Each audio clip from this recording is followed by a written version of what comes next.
नमस्कार। R K classes Kainchiya में आपका एक बार फिर से स्वागत। सूचना प्रौद्योगिकी आरबीएससी पाठ्य पुस्तक कक्षा 9 जो REET main exam GS paper 2022 के लिए और लेक्चरर सब्जेक्ट पेपर के लिए, इन दोनों ही पेपर में इस पाठ्य पुस्तक में से क्वेश्चन पूछे जाएंगे। रीट मेन एग्जाम 2022 के सिलेबस में 5 या 6 क्वेश्चन सूचना तकनीकी के पूछे जाएंगे। तो रीट मेन एग्जाम 2022 के सिलेबस में देखो कौन कौन से टॉपिक है। टॉपिक नंबर 1 देखिए, सूचना प्रौद्योगिकी के आधार यानी आईसीटी का आधार और आईसीटी के उपकरण टूल्स, आईसीटी के अनुप्रयोग या उपयोग।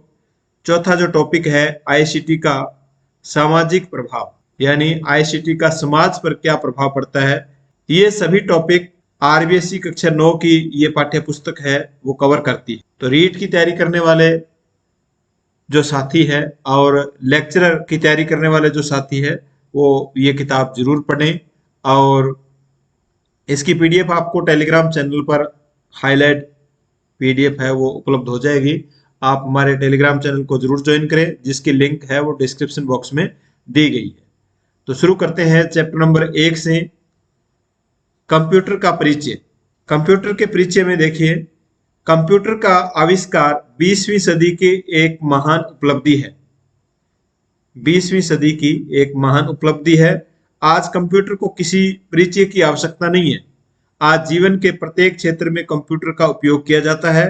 वे क्षेत्र कौन कौन से हैं देखिए, वैज्ञानिक अनुसंधान, व्यापार, उद्योग, पर्यावरण, मौसम विज्ञान, अंतरिक्ष अभियान, संचार, यातायात, चिकित्सा, शिक्षा, मनोरंजन आदि क्षेत्रों में कंप्यूटर का प्रयोग अपरिहार्य हो चुका है।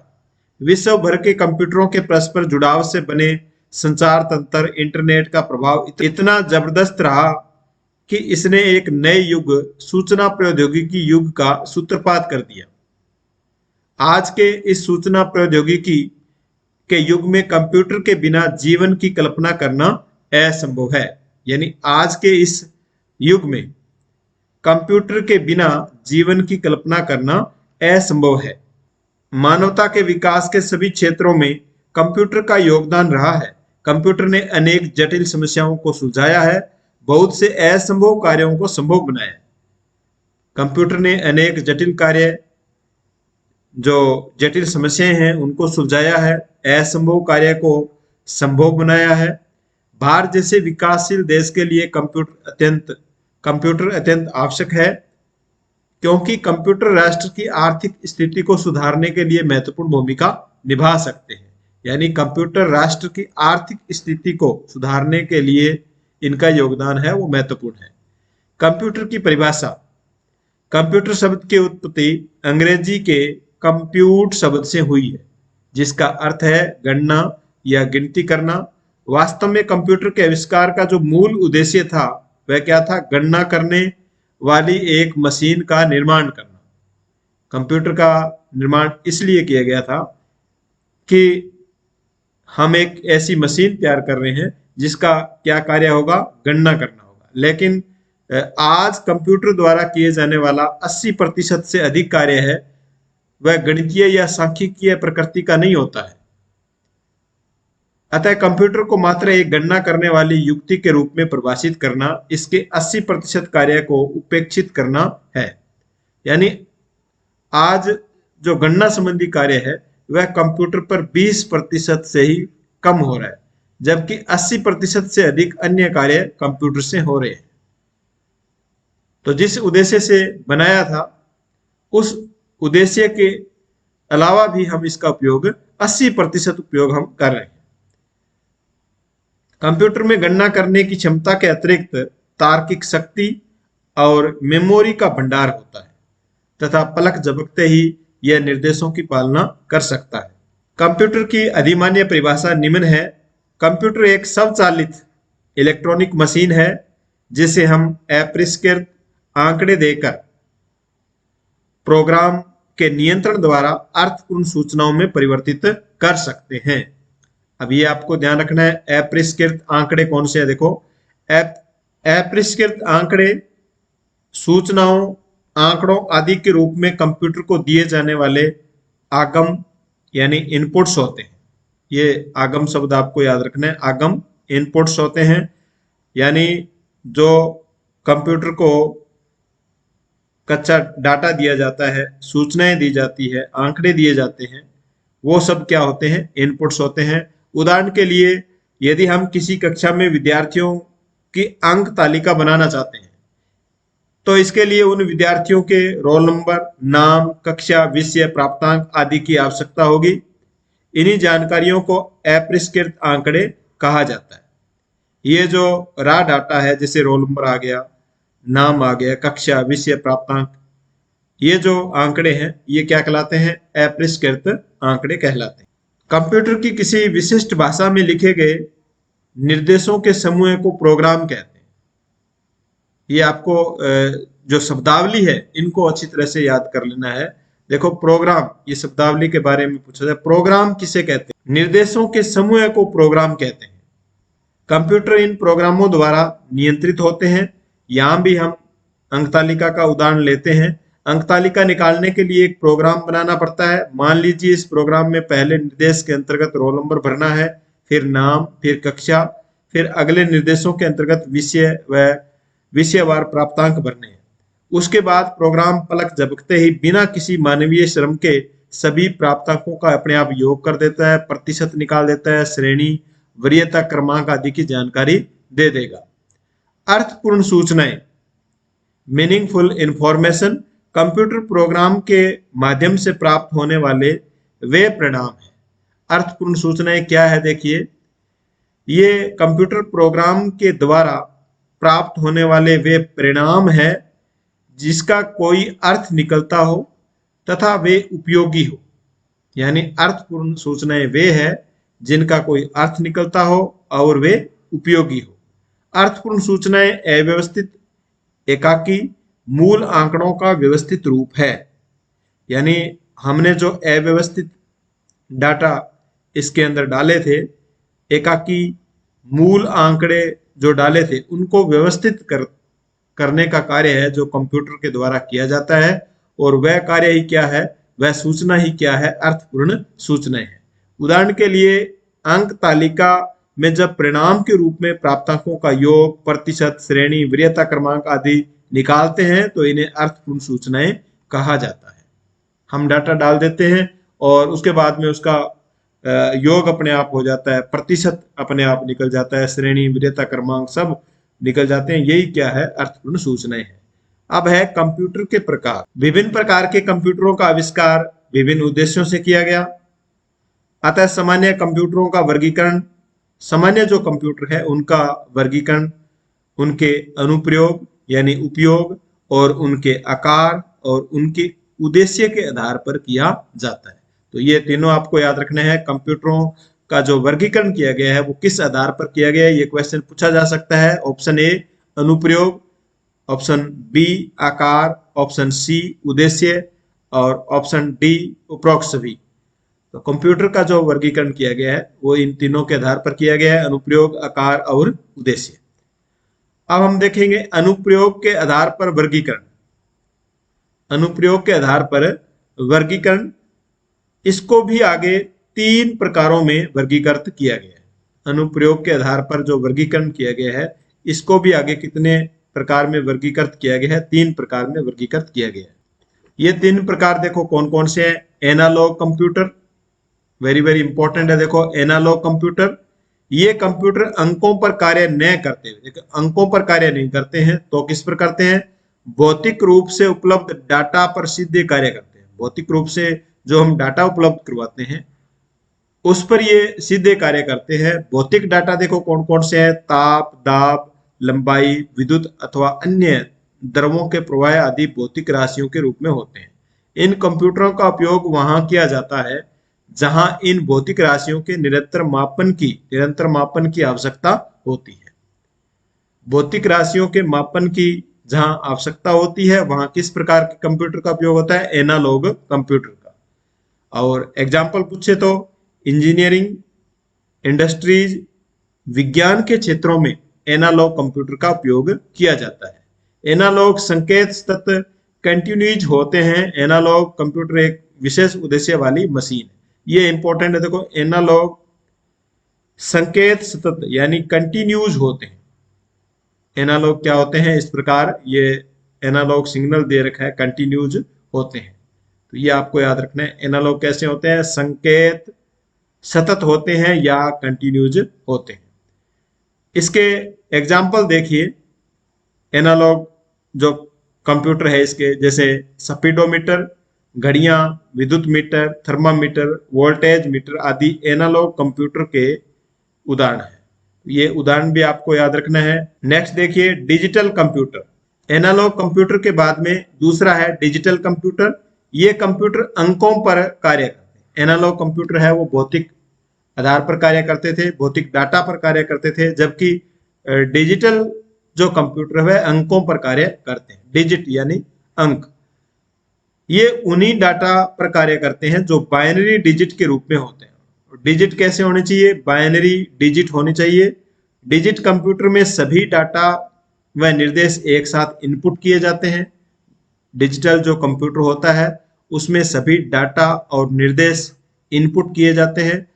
वह कंप्यूटर निर्देश अनुसार गणनाएं करके परिणाम क्या करता है, आउटपुट करता है। गणना करने के साथ साथ डिजिटल कंप्यूटर तार्किक क्रियाएं भी करता है। तार्किक क्रियाएं यानी जोड़ घटाव भाग ये करता है। ये कंप्यूटर बहुउद्देशीय होने के कारण विविध कार्यों में प्रयुक्त होते हैं। कंप्यूटर के बारे में जब भी चर्चा होती है तो हमारा तात्पर्य इन्हीं कंप्यूटरों से होता है। डिजिटल कंप्यूटर के संकेत क्या होते हैं, देखो असतत होते हैं। एनालॉग सतत होते हैं और डिजिटल के असतत होते हैं यानी डिसकंटिन्यूज होते हैं। ये यहां से क्वेश्चन पूछा जा सकता है। नेक्स्ट है हाइब्रिड कंप्यूटर। इन कंप्यूटरों में एनालॉग एवं डिजिटल दोनों कंप्यूटरों के गुणों का समावेश होता है। तो वह कौन सा कंप्यूटर है जिसमें एनालॉग और डिजिटल दोनों के जो गुण हैं उनका समावेश किया गया है, तो वह है हाइब्रिड कंप्यूटर। नाम से ही पता चल रहा है हाइब्रिड कंप्यूटर। इसलिए ये कंप्यूटर ताप, गति, प्रवाह आदि संकेतों पर कार्य करते हुए गणना करने एवं तार्किक क्रियाएं करने का कार्य भी कर सकते हैं। तो ताप, गति, प्रवाह ये किसके हैं, एनालॉग के हैं।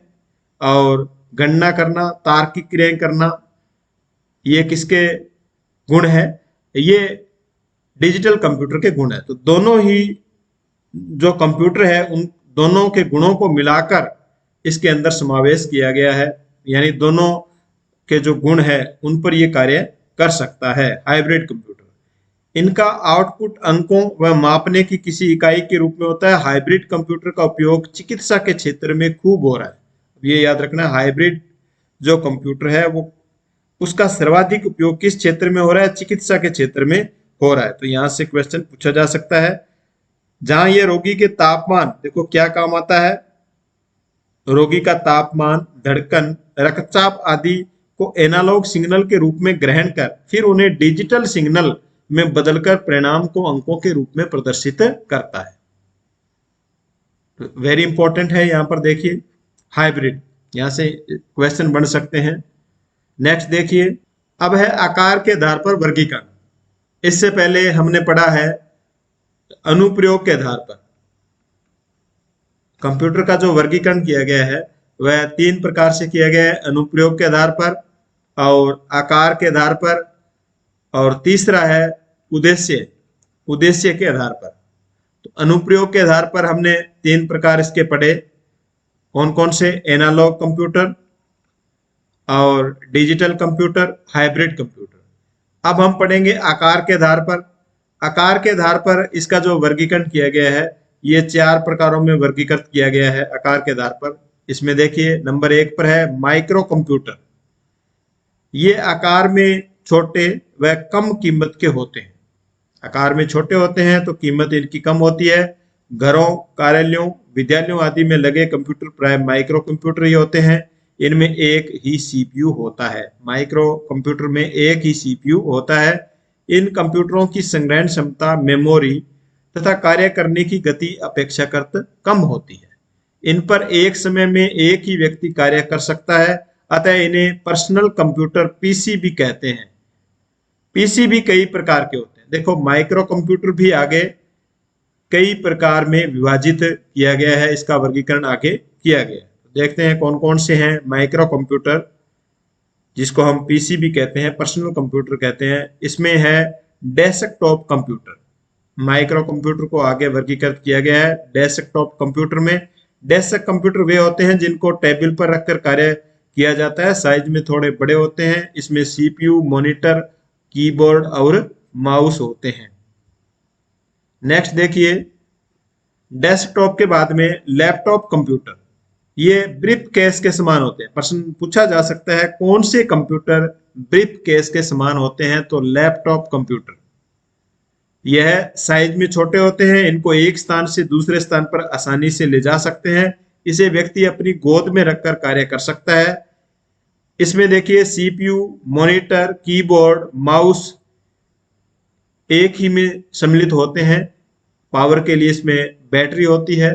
तो ये लैपटॉप जो कंप्यूटर है, इसके जो गुण है वो आपको याद रखने हैं। नेक्स्ट देखिए, पाम टॉप कंप्यूटर।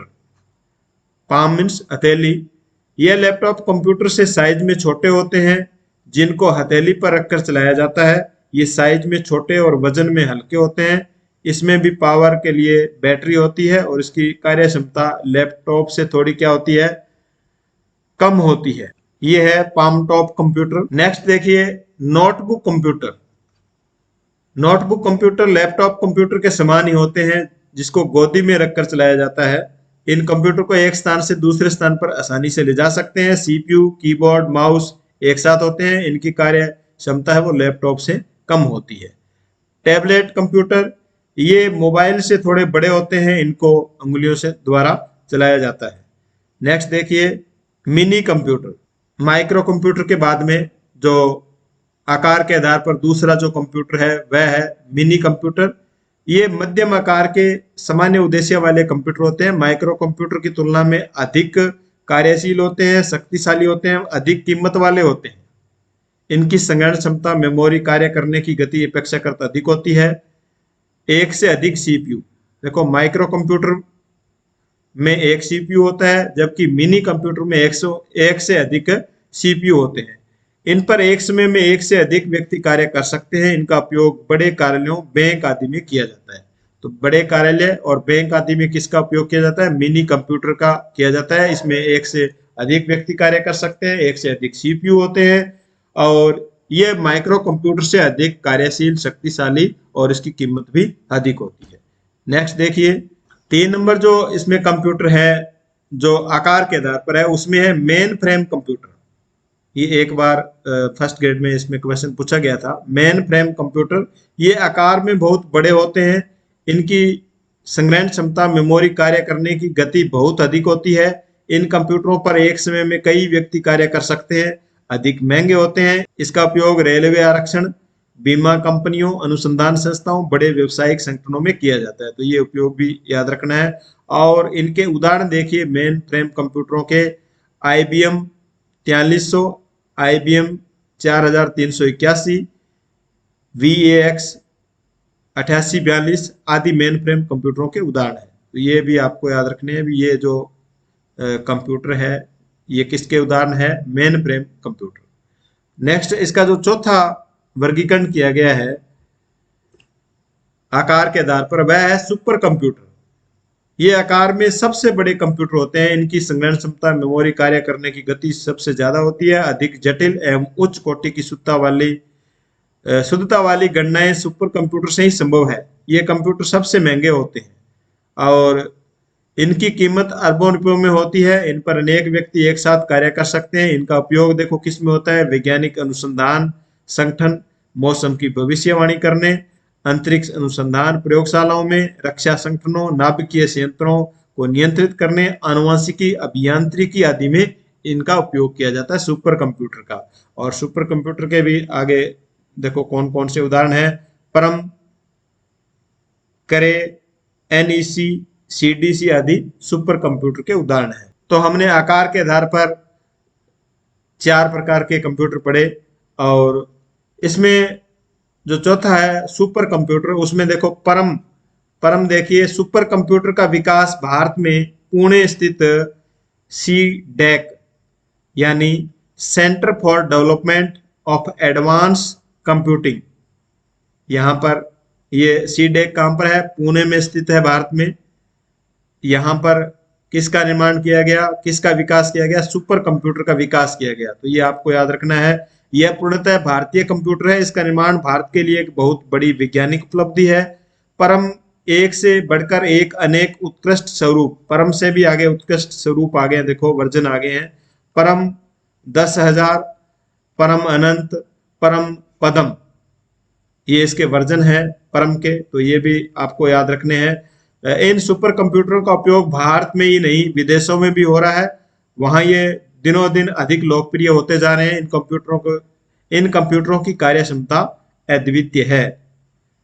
ये देखिए, ये है परम सुपर कंप्यूटर। परम के विकास की कहानी भी रुचिकर है। 1980 के दशक में जब संयुक्त राष्ट्र अमेरिका ने भारत को तकनीकी के विशिष्ट क्षेत्रों में दी जाने वाली जानकारी एवं कंप्यूटर हार्डवेयर तो करे XMP नामक कंप्यूटर की आपूर्ति पर जब प्रतिबंध लगा दिया गया, तो भारत के लिए यह प्रतिबंध एक वरदान सिद्ध हुआ। भारत के कंप्यूटर वैज्ञानिकों ने इस प्रतिबंध को एक चुनौती के रूप में लिया। आपको भी ये जो आने वाली परीक्षा है, इसको एक चुनौती के रूप में लेना है। इसको आप अगर एक चुनौती के रूप में लेंगे तो इसका परिणाम भी अच्छा होगा।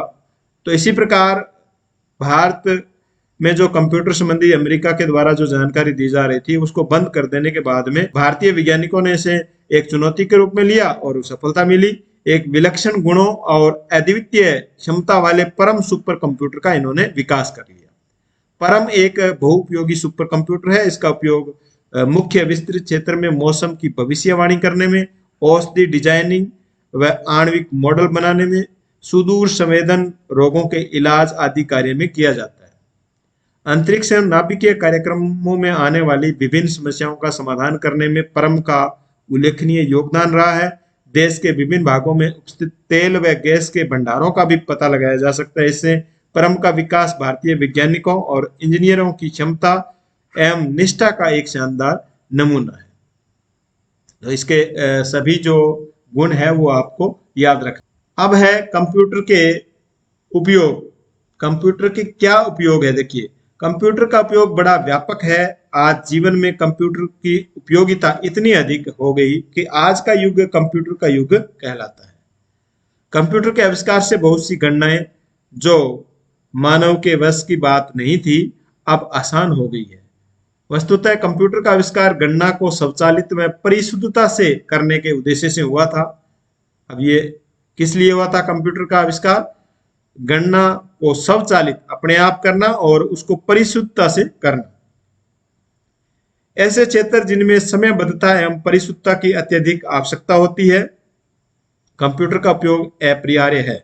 मौसम संबंधी पूर्वानुमान लगाना, आंतरिक अनुसंधान संबंधी प्रक्रियाएं, नाभिकीय संयंत्रों का संचालन करना आदि कुछ विशेष क्षेत्र है जिनका कंप्यूटर के बिना विकास संभव नहीं था। चंद्रमा पर मानव का कदम कंप्यूटर के परिशुद्ध एवं तीव्र गति गणना के कारण ही संभव हो पाया। तो ये उपयोग है कंप्यूटर के। कंप्यूटर के उपयोग से संचार के क्षेत्र में क्रांतिकारी परिवर्तन आए। आज मात्र एक कुछ बटन दबाकर विश्व के किसी भी कोने में बैठे व्यक्ति से संपर्क किया जा सकता है, हम बात कर सकते हैं, वो भी बहुत कम खर्च में। इंटरनेट क्या है? देखिए, सूचना प्रसारण और सूचना प्राप्ति का एक बहुत सशक्त माध्यम है इंटरनेट। यह सूचनाओं एवं ज्ञान का अथाह भंडार भी है इंटरनेट, जहां कोई भी सूचना एवं जानकारी पल भर में प्राप्त की जा सकती है। परीक्षा परिणाम घोषित होते ही इंटरनेट से परीक्षार्थियों को अपने परिणाम और प्राप्तांकों की जानकारी हो जाती है। तो ये कंप्यूटर का उपयोग है। आगे देखिए, ये माध्यमिक शिक्षा बोर्ड राजस्थान की साइट है। माध्यमिक शिक्षा बोर्ड राजस्थान अजमेर की वेबसाइट है। इंटरनेट पर उपलब्ध टेलीफोन डायरेक्टरी से किसी के भी टेलीफोन नंबर ज्ञात किए जा सकते हैं। रेल, बस, हवाई जहाज की समय सारणी वो भी हम कंप्यूटर पर या इंटरनेट के माध्यम से प्राप्त कर सकते हैं। भारतीय रेल की एक सामान्य पैसेंजर ट्रेन की वर्तमान स्थिति की जानकारी इंटरनेट पर उपलब्ध रहती है। पैसेंजर जो ट्रेन है उसकी स्थिति, अब जो ट्रेन है वो कहाँ पर है, उसकी स्थिति है वो हम ज्ञात कर सकते हैं। उसकी लोकेशन है उसका हम पता कर सकते हैं। इंटरनेट पर विश्व के सभी प्रमुख समाचार पत्र हम पढ़ सकते हैं।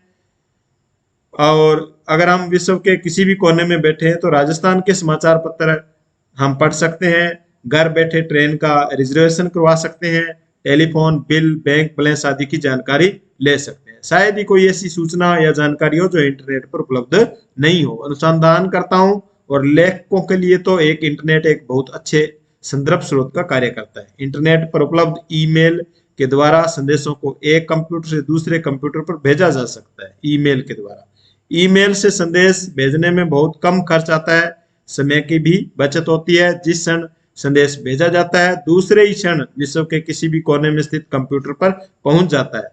एक अन्य सुविधा जिसे चैटिंग कहते हैं, ये याद रखना, चैटिंग किसे कहते हैं? संदेशों का आदान प्रदान तत्काल किया जाता है। चैटिंग के द्वारा हम जो संदेश का, अपने जो मैसेज है उसका आदान प्रदान तत्काल कर सकते हैं। इंटरनेट पर उपलब्ध एक अन्य सुविधा जिसे नेट टेलीफोनी कहते हैं।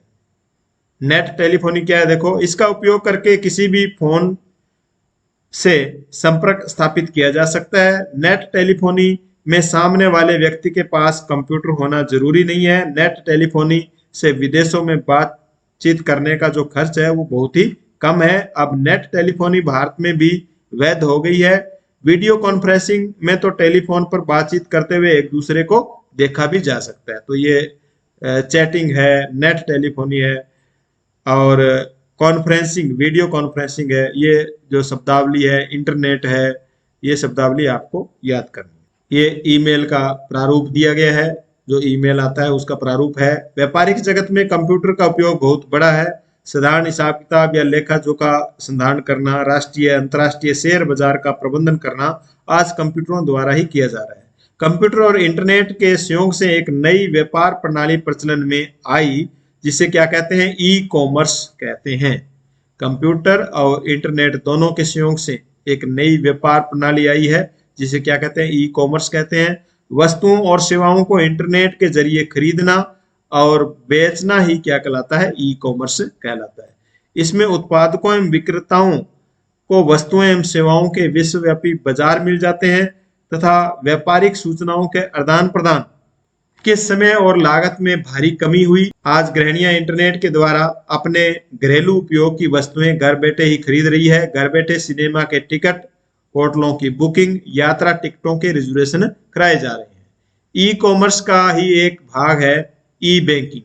इंटरनेट के जरिए खाता धारक अपने बैंक खाते का बैलेंस है वो चेक कर सकते हैं। एक खाते से दूसरे खाते में राशि स्थानांतरित कर सकते हैं। टेलीफोन, बिजली, पानी का बिल भर सकते हैं अथवा कोई लेन देन का कार्य भी कर सकते हैं। ई बैंकिंग के अंतर्गत बैंकों द्वारा एक और सुविधा अपने ग्राहकों को उपलब्ध कराई गई है, वह है एटीएम। एटीएम का पूरा नाम ऑटोमेटिक टेलर मशीन है, अर्थात स्वचालित गणक मशीन। ये हिंदी वाला नाम आपको याद रखना है, स्वचालित गणक मशीन।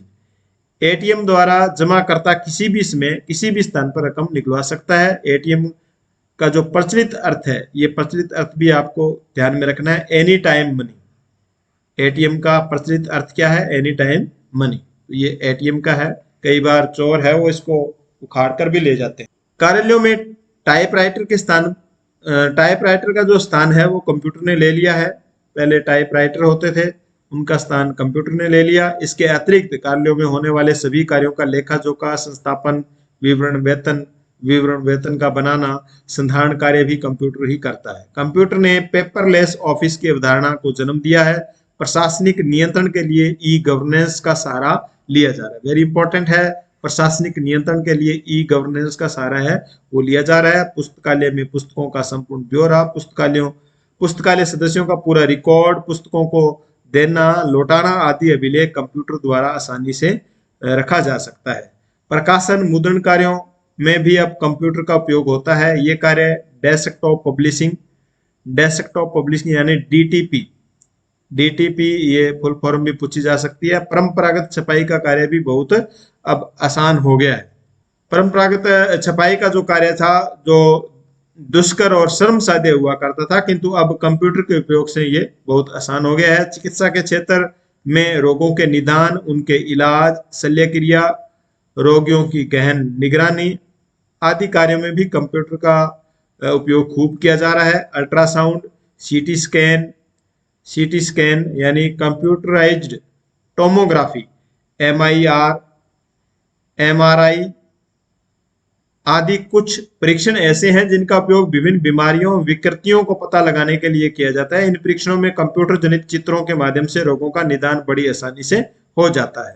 तो ये अल्ट्रासाउंड है और ये CT स्कैन है। इसमें देखिए, अनियमित हृदय धड़कन वाले रोगियों में धड़कन नियंत्रित करने वाला उपकरण पेसमेकर एक छोटा सा कंप्यूटर ही है। आनुवंशिक अभियांत्रिकी, जेनेटिक इंजीनियरिंग के क्षेत्र में जहां विभिन्न DNA के संरचनाओं का अध्ययन किया जाता है, कंप्यूटर का उपयोग अपरिहार्य है। DNA फिंगरप्रिंटिंग के द्वारा अनेक उलझे हुए आपराधिक प्रकरणों को सुलझाया जाता है। जैव चिकित्सा विज्ञान कंप्यूटर के सहयोग से विज्ञान की एक नई शाखा, यानी जैव चिकित्सा विज्ञान और कंप्यूटर के सहयोग से विज्ञान की एक नई शाखा कौन सी है? बायो इन्फॉर्मेटिक्स अस्तित्व में आई है। तो ये नाम आपको याद रखना है, वेरी इंपॉर्टेंट है। अब है शिक्षा के क्षेत्र में कंप्यूटर का क्या उपयोग है। शिक्षा के क्षेत्र में भी इसका प्रभावी उपयोग रहा है। कक्षा यानी क्लासरूम में विज्ञान परियोजनाओं के निर्माण करने में, रिपोर्ट तैयार करने, जानकारियां एकत्रित करने, अंतरक्रियात्मक पूल के रूप में कंप्यूटर का प्रचलन बढ़ा है। कंप्यूटर का उपयोग शिक्षक के पूरक के रूप में किया जा रहा है। कंप्यूटर आधारित शिक्षण CBT, कंप्यूटर बेस्ड टीचिंग के अंतर्गत ऐसे अनेक सॉफ्टवेयर उपलब्ध है जो विभिन्न विषयों की क्रमबद्ध जानकारी हमें देते हैं। मल्टीमीडिया में देखो क्या आते हैं? ध्वनि, चित्र, एनिमेशन, वीडियो से युक्त। CBT सॉफ्टवेयर किसी भी विषय को प्रभावी ढंग से समझाने के लिए बहुत उपयोगी है। आजकल इंटरनेट के माध्यम से ऑनलाइन लर्निंग ट्रेनिंग संभव है। इसके अंतर्गत विद्यार्थी अपने घर में बैठे हुए अपने शिक्षक से बात कर सकते हैं, अपनी जिज्ञासाओं को शांत कर सकते हैं। आज आभासी कक्ष वास्तविक बन गए हैं। रोबोट, अभियांत्रिकी क्षेत्र में कंप्यूटर ने अपना कमाल दिखाया। किसी भवन, वस्तु, कलपुर्जे आदि निर्माण में कौन से पदार्थ का उपयोग बेहतर होगा? क्या वे आवश्यक तनाव व ताप आदि सहन कर सकेंगे आदि का निर्माण कंप्यूटर एडेड इंजीनियरिंग। भवन बनाते हैं, उस भवन का नक्शा है, चाहे वो विद्यालय है, हॉस्पिटल है, उस भवन का नक्शा बनाने के लिए हम कंप्यूटर का उपयोग करते हैं। कंप्यूटर इंजीनियरिंग जो है उसका उपयोग करते हैं। कंप्यूटर एडेड इंजीनियरिंग यानी CAE से बड़ी आसानी से ये कार्य किया जा सकता है। बड़े भवन बनाने हैं, पुल है, हवाई जहाज आदि का निर्माण करना है। CE का प्रयोग है वो सुरक्षा की दृष्टि से अति आवश्यक है। यदि हमें बड़े भवन बनाने हैं, पुल बनाना है, हवाई जहाज का निर्माण करना है, तो इसमें कंप्यूटर एडेड इंजीनियरिंग यानी उसका डिजाइन बनाना आवश्यक है सुरक्षा की दृष्टि से। इसी प्रकार कंप्यूटर एडेड डिजाइनिंग, इसमें डिजाइन किया जाता है के द्वारा किसी भी वस्तु का भीतरी बाहरी विस्तृत त्रिआयामी स्वरूप तैयार कर स्क्रीन पर देखा जा सकता है। जब हम किसी भवन का नक्शा 3D के रूप में बनाते हैं तो उसमें हमें ये पता चल जाता है कि जो भवन है वो अंदर से कैसा होगा। तो आजकल कंप्यूटर एडेड डिजाइनिंग में 3D का जो उपयोग है उस 3D के द्वारा जो नक्शे हैं वो तैयार किए जा रहे हैं। कागज पर निर्मित किसी घर के नक्शे को देखकर साधारणतः यह पता नहीं चलता कि उस घर का वास्तविक स्वरूप क्या होगा, पूरा बनने पर यह कैसे दिखेगा, किंतु CAD यानी कंप्यूटर एडेड डिजाइनिंग के कारण ये सब हम देख सकते हैं। ऐसी परिस्थितियां जहां मानव के लिए कार्य करना संकट में हो सकता है वहां रोबोट का उपयोग प्रारंभ हो गया है। रोबोट कंप्यूटर संचालित यांत्रिक मानव होता है। रोबोट क्या है? कंप्यूटर संचालित यांत्रिक मानव है। कंप्यूटर का मनोरंजन के क्षेत्र में उपयोग, आज अनेक ऐसे कंप्यूटर गेम उपलब्ध है जो न केवल मनोरंजन ही करते हैं अपितु ज्ञानवर्धन भी करते हैं। बच्चों की बौद्धिक व तार्किक क्षमता का भी विकास करते हैं। कंप्यूटर गेम इतने लोकप्रिय है कि छोटे बच्चों को ही नहीं, बड़े उम्र के जो लोग हैं उनको भी आकर्षित करते हैं। फिल्मों में कंप्यूटर की सहायता से विशेष प्रभाव युक्त ऐसे दृश्य तैयार किए जाते हैं जिनका वास्तव में कोई अस्तित्व नहीं होता है। आपने Jurassic park, Godzilla, anaconda, little Stuart आदि फिल्में देखी होगी। इन सभी फिल्मों में विशेष प्रभाव उत्पन्न करने के लिए कंप्यूटर का ही प्रयोग किया गया है। कंप्यूटर की ही मदद से पुरानी प्रसिद्ध भारतीय फिल्म मुगले आजम नया दौर जो ब्लैक एंड व्हाइट थी, इनको कंप्यूटर के प्रयोग से ही रंगीन संस्करण इनका तैयार किया गया है। ये फिल्म जुरासिक पार्क में कंप्यूटर जनित ये डायनासोर कंप्यूटर से बनाया गया है। टीवी चैनलों के प्रसारण में भी कंप्यूटर ने स्थान ले लिया है। कंप्यूटर की सहायता से प्रसारण करने वाले चैनल है वो डिजिटल चैनल कहलाते हैं। इनका प्रसारण सामान्य चैनल की तुलना में बेहतर होता है। संगीत की नई नई धुनें बनाने में कंप्यूटर का ही उपयोग होने लगा। एक कंप्यूटर अनेक वाद्य यंत्रों की ध्वनि उत्पन्न कर सकता है। कंप्यूटर द्वारा संगीत रचना करना म्यूजिकल इंस्ट्रूमेंट डिजिटल इंटरफेस कहलाता है, यानी MIDI की फुल फॉर्म पूछी जा सकती है जो संगीत से संबंधित है।